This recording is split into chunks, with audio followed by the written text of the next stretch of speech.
ሁላችንም ስንፈራው የነበረውና ሁላችንም እንግዲህ ይሄ ይመጣል ብለን የፈራው ነገር ደርሷል። ጉድ አስደንጋጭና እንግዲህ ትናንትና ማታ የደረሰኝ መረጃ ነው ዛሬ የምነግራችሁ። በጣም እንግዲህ ሲፈራና ሲጠበቅ የነበረው እኔ እንግዲህ ይሄ እንደሚሆን እርግጠኛ ሆኜ 100% ሆኜ እንግዲህ ስናገር ነበረ። ያው ሶሻል ሚዲያ ላይ ባላወጣውም እንግዲህ አብርሽ የመታመሙ ዋና ምክንያት እንግዲህ ሩታ ናቸው። ሩታ ለምን አልክ ካላችሁ እንግዲህ አንድ ባንድ ስቴፕ ባይ ስቴፕ እና መረጃ በማስረጃ አድርጌ አስረዳቸዋለሁ። ምንድነው ዶክተሩ አንዳንድ ነገሮችን ኢንፎርሜሽን ለመውሰድ ፈልጌያለሁ። ሲስተር አለች ያከመችም ትሪት ያደረገችውን ዶክተር አለች። ከሷ ጋር አንዳንድ መረጃዎችን ወስጃለሁ። እንግዲህ የምነግራችሁን በስነ ስርዓት ቁጭ ብላችሁ አዳምጡኝ። ይላችሁ ምን መሰላችሁ አብርሽ እንግዲህ ከሀገር ይዘውት ለመውጣት እንግዲህ በዛም ብለው ነበረ። ነገር ግን ያው እነ ዳኒ ደርሰው አዳኑት። ዛሬ ላይ እንግዲህ እህቱ ቤት ነው ያረፈው። ቤቱ እንግዲህ ሲያርፍ እንግዲህ እነ ሩታ መተው የተለያዩ ሲረብሹትና አልወጣም እዚህ ነኝ እኔ እኮ ሚስቱ ነኝ እያለች እንግዲህ ስታንገራግረው ነበር። እንግዲህ ዶክተር ደግሞ በቂ ረፍት እንዲወስድና የተለያዩ ነገሮችም ትሪት እንዲደረግ ነበር እንትን የተባለው ኢቭን የአእምሮ ጭንቀት እንደነበረበትና የተለያዩ ነገሮች ውስጥ እንደገባ ነው እየነገረች እና ምንድነው ዋና ምክንያቱ አንደኛ ይሄ ከዚህ በፊት የታመመ ነገር ነው።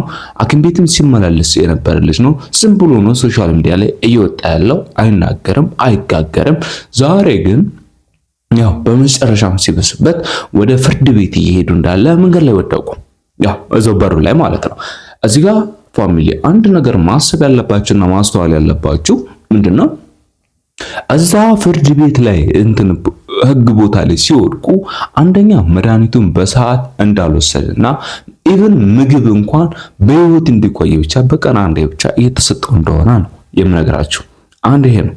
ሁለተኛ ደግሞ በጣም አሳሳቢውና ወሳኙ ነገር ምንድነው ይዤላችሁ ከዶክተርም ከተለያዩ ነገር ይዤላችሁ የመጣሁት እንግዲህ ሩታ ቀስ በቀስ ልጁን እያመነነች ልትገለው ነበር። ማለቴ ለኔ አልሆነኝም፣ ለኔ አልጠቀመኝም፣ እንግዲህ ለኔ ያልሆነ ለማን ይሆናል የሌላ ሰው ሱኖስ እንዴት አያዋለው በማለት ቀጥታ ሩታ እንግዲህ አብርሽን መርዘዋለች። ጋይስ እዚህ ጋር አስቲውምና ማስተዋል ያለባችሁ ነገር ይሄ ነው እንጂ ምንም በሰላም የነበረ ልጅ እንደዚህ ባንዴ ዝንፈልፈል ብሎ ሲወርቅና መድኃኒቱን በሰዓት አልተወሰደም እና ሩታ ቀስ በቀስ ነገን ከነጎዳን እየጠበቀ እንግዲህ በራሱ ጊዜ እንዲሞት አድርጋ መርዘዋለች።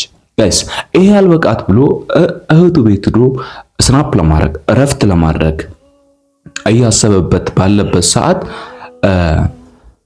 ምንድነው የተፈጠረው? እያሰበበት ባለበት ሰዓት ምንድነው ሂዳ መጨቃጨቅ አይምሮ እረፍት እንዳያገኝ ማድረግ ጀምራለች። ጋይስ እዚህ ጋር ይሄን ነው ማሰብ ያለብን ማለት ነው።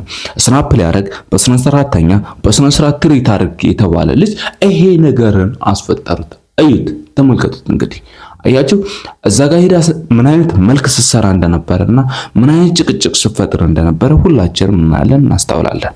ገባችሁ አይደለም? እዚህ ጋር ሁላችሁንም ማስተዋል ያለባችሁ እኔ ባለቤቱ ነኝ ምናምን እያለች ከሄርሜላ ጋር ከተለያዩ ጋር ሳጠገባ ኢቭን ከእህቷ ጋር ሳጠገባ ስገባ ገባችሁ ሳጠገባ ስገባ የአብርሽን እንትን ሳይኮ እንትን ለማለት ነው። በቃ ላይክ እሷ የፈለገችው በሱ ቁጥጥር ስር እንዲሆንና እሱ ጋር እንዲሆን ነው የፈለገችው። ያን ደግሞ እኛ መፍቀድ የለብንም። እኛ ብቻ አይደለም እህቱም ሄርሜላም እነሱ መፍቀድ የለባቸውም። በቃ እዚህ ጋር ሁላችንም ተስማምተን የምናደርገው ነገር ቢኖር ይሄ ብቻ ነው። ጋይስ ያለው መረጃ ኢቭናውን በኋላ ዶክተሯን አወራታለሁ። ያን መረጃ አንድ ባንድ ሁላችሁንም እነግራችኋለሁ ማለት ነው። ስላዳመጣችሁኝና ስለተከታተላችሁ አመሰግናለሁ። ወዳችኋለሁ። ባይ ባይ።